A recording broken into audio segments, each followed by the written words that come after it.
Halo teman-teman, perkenalkan nama saya Kristiani Berpintu Batu dengan NIM C1B0200025 dari kelas R001 Manajemen Fakultas Ekonomi Bisnis Universitas Jambi dengan dosen mata kuliah Bapak Bambang Purnomo SEMM. Di sini saya akan membahas tentang kasus perusahaan Toyota Indonesia untuk pemenuhan tugas dari manajemen mutu terpadu. Nah, berikut adalah tugas dari manajemen mutu terpadu pada pertemuan 5. Perusahaan Toyota Indonesia dikenal sebagai penguasa pasar mobil keluarga dengan memiliki satu produk yaitu merek mobil Rusa yang disemenkan sebagai minibus mobil keluarga. Pada saat jayanya beberapa tahun silam, pangsa pasar Toyota ini sebelumnya menguasai pasar sekitar 60%. Namun 5 tahun terakhir, market share Toyota turun hampir setengahnya hanya menjadi 31%. Hal ini dikarenakan, yang pertama, banyak terjadi masalah di produk merek Rusa. Yang kedua, mobil Toyota merek Rusa dengan semen keluarga dikenal kurang efisien dibandingkan pesaingnya. Yang ketiga, kompetitor seperti pabrikan mobil Hyundai, Suzuki, Mitsubishi, dan pabrikan otomotif Eropa lainnya mulai melirik pasar pasangan muda. Yang keempat, kompetitor juga berlomba-lomba untuk membuka titik penjualan dan pelayanan hingga ke setiap provinsi di Indonesia.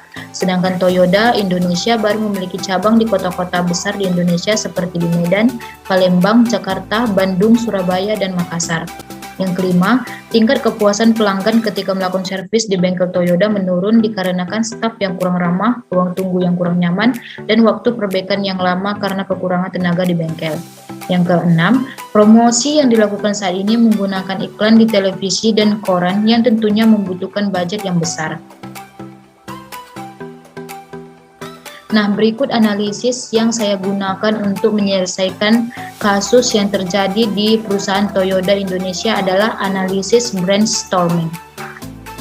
Analisis brainstorming ini adalah metode yang bisa dilakukan untuk memecahkan berbagai masalah dan menghasilkan beragam ide baru sebanyak mungkin dengan cepat. Yang artinya, brainstorming ini diperlukan untuk menghasilkan solusi dalam mengatasi masalah bisnis yang dihadapi perusahaan. Brainstorming ini memiliki tujuan untuk merangsang otak berpikir secara logis, spontan, dan kreatif. Istilah brainstorming pertama kali dicetuskan oleh Alex Osborne, seorang advertising eksekutif di tahun 1941, sebagai bentuk metode baru dalam mengembangkan ide. Berikut adalah cara melakukan brainstorming.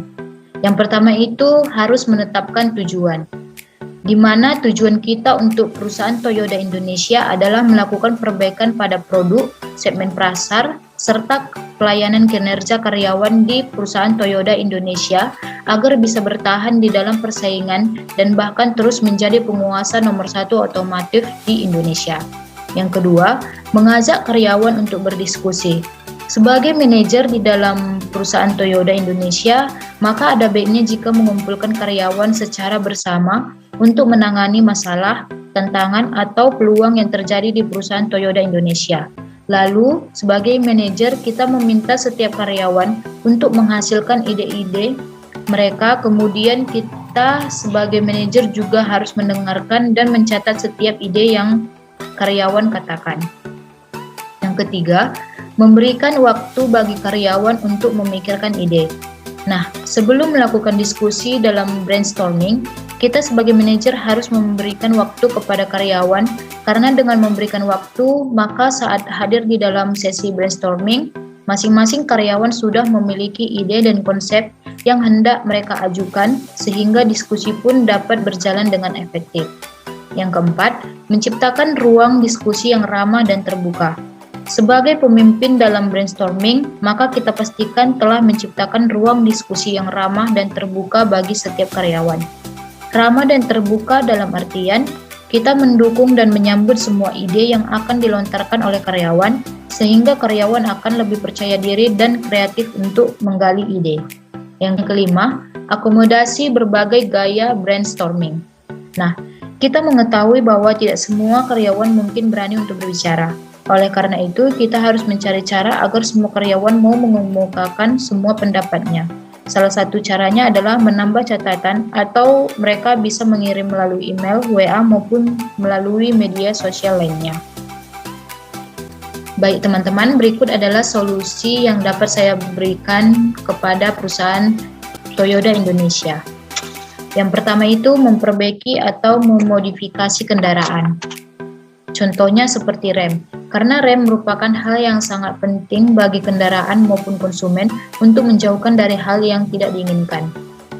Yang kedua, memberitahukan kepada konsumen cara menghemat BBM atau bahan bakar minyak, yaitu dengan cara menjaga kondisi mesin, menggunakan AC sewajarnya, mematikan kendaraan saat berhenti lama, dan lain-lain. Yang ketiga, lebih memperluas jangkauan pasar. Karena dengan memperluas jangkauan pasar, maka akan semakin dekat dengan konsumen, sehingga semakin banyak keuntungan yang akan didapat oleh perusahaan. Yang keempat, melakukan pendekatan dengan karyawan, seperti tersenyum saat karyawan menyapa, memberikan motivasi kepada karyawan, atau bisa saja mendengarkan keluh kesah dari karyawan. Karena jika kita sebagai pemimpin, kita harus bisa bersikap ramah dan perhatian terhadap karyawan. Karena karyawan akan melakukan hal yang sama terhadap konsumen juga.